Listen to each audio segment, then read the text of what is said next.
Hey everyone, it's Pat from Seattle Coffee Gear here. I'm here today to give you a peek into my morning brew routine. We know that times are a little bit weird. A lot of us are working from home. I'm sure a lot of you are working from home. And so we figured we would show some of our home setups and show like how we actually do this all the time, but specifically how we're brewing coffee while we are here at home.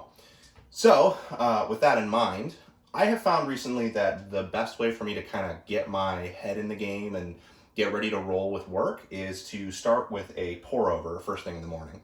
I also have a few other alternative brew methods. I like to use a super auto sometimes in the afternoon, but a pour over is a really great way to kind of get the day started, get yourself, it's almost meditative to kind of get yourself in the mood to get working. So, with that in mind, my current setup here is that I have a Breville dose control grinder, which I currently have set to about 52 on the dial, which is almost as coarse as it goes, but I find that that works pretty well. Right now in the hopper, I have Brandywine Coffee Roasters Valley Ride Seasonal Blend, which I'm enjoying quite a bit. And then I have a fellow EKG kettle back here with a lid from a different fellow EKG. And that's just because I needed a new lid and could only find this one to stick on it. So if that looks a little weird, that's why. And then I'm using a Barista Ratio scale right now, which has a lot of really cool pour over functions for like recipes and stuff. But I've just been kind of enjoying using just the standard scale because I like the form factor actually a lot. As you can see, I don't have a ton of room, so it's nice and it fits really easily on my countertop. And then I've got my favorite mug and a Melita dripper. I like a lot of different kinds of drippers. This Melita one I'm just kind of trying out. It's big, which means that I can do larger pours because this is a big mug. So I can kind of do like big pours that we'll talk about in just a minute when I get into a little bit more about my current recipe. So with all that out of the way, I'm gonna get grinding and get brewing here. Okay, so I have my filter set up. One thing that's really important when you're brewing pour over is to make sure that you, one, get your cup a little bit warm with some either water from your kettle, or between you and me, I actually use tap water sometimes that's just been warmed up from running after I fill up my water filter pitcher in the morning. So make sure you warm up your cup. I actually have already done that before we started the video. You also want to wet your filter, which I did before I got everything set up here as well.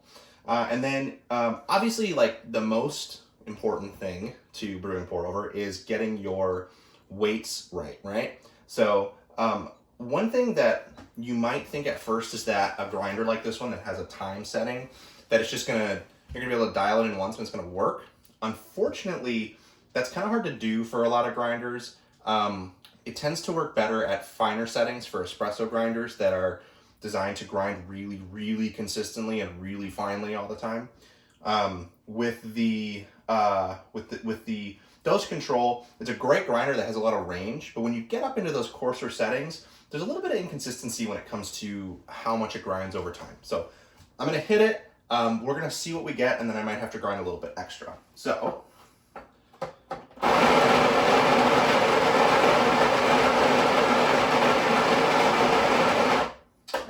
let's see where we're at. I think I actually ground a little bit more than I need, but I'm gonna check my weights here.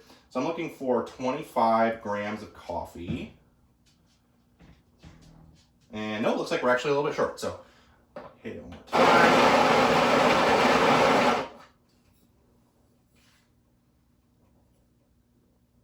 Perfect, all right. So I've got the right amount of grounds now. I'm going to level them, so I give it a little shake to make sure that it's level, and then I'm going to zero out my scale so I can get started. Now, I know that this mug is just about perfect for 400 grams out, so 400 grams of water coming through the filter that we're going to pour. So that means that I use 25 grams of coffee to stick to that kind of golden 1:16 ratio.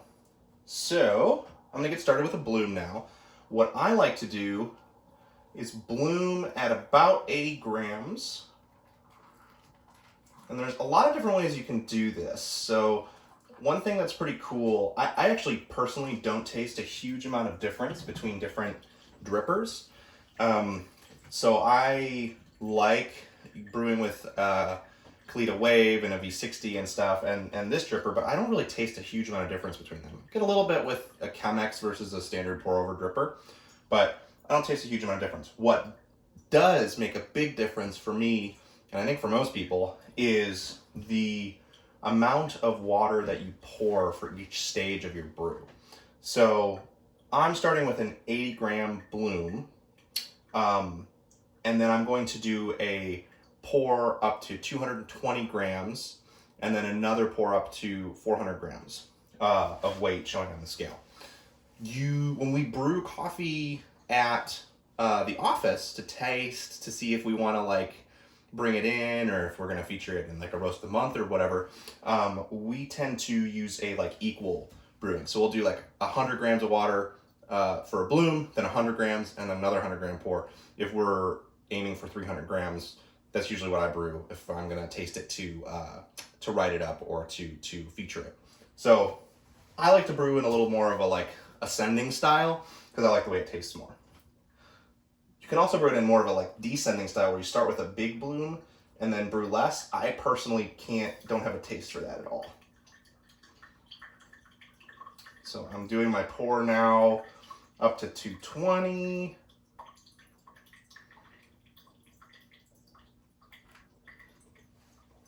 Another really important thing to do is you want to make sure that if you have the ability to, like if you have an electric kettle that you have the ability to control the temperature on, you want to make sure you're setting it back on the stand in between your pours, because temperature consistency in your water is pretty important, and you lose some temperature even while you're pouring it in the time that it's off of the stand. So I put it back on the base so it can heat back up and maintain the temperature. I have it set to 204 degrees, which is a little bit hot, but I like to brew a little bit hot for a cup of coffee this big. That way I can kind of sip it over time. And it's not quite hot enough to really scorch the coffee, so it doesn't impact the taste too much.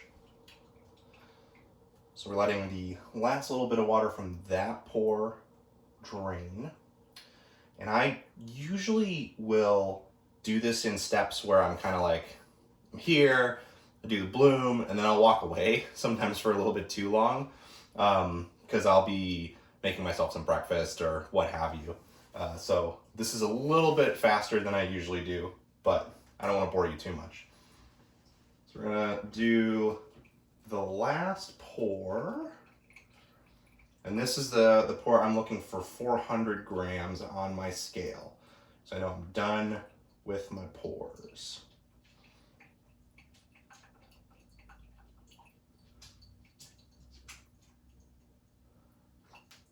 All right. Right on the dot, 400.9 grams. So I'm gonna click my kettle off. I make the mistake of leaving it on sometimes, letting it sit there and to keep water hot. And then I'm gonna let it drain the rest of the way. This dripper has been a little weird. Sometimes the water catches along the sides and kind of runs down the sides and gets a little bit stopped up, but I've been enjoying the coffee that comes out of it a fair bit. So while that drains, I'm going to taste it in a minute, but I want to thank everybody for hanging out with me and going over my morning brewing routine. Like I said, I tend to do this every morning, even on the weekend, even when I'm working normally at the office and home on the weekends. So thanks for joining me. Make sure that you like and subscribe like this video, subscribe to the channel, keep an eye out for more videos. I know everybody has a little something that they're trying to cook up, so that we have some videos for you while we're all stuck here at home. So stay safe out there, enjoy your coffee, and I'll see you soon.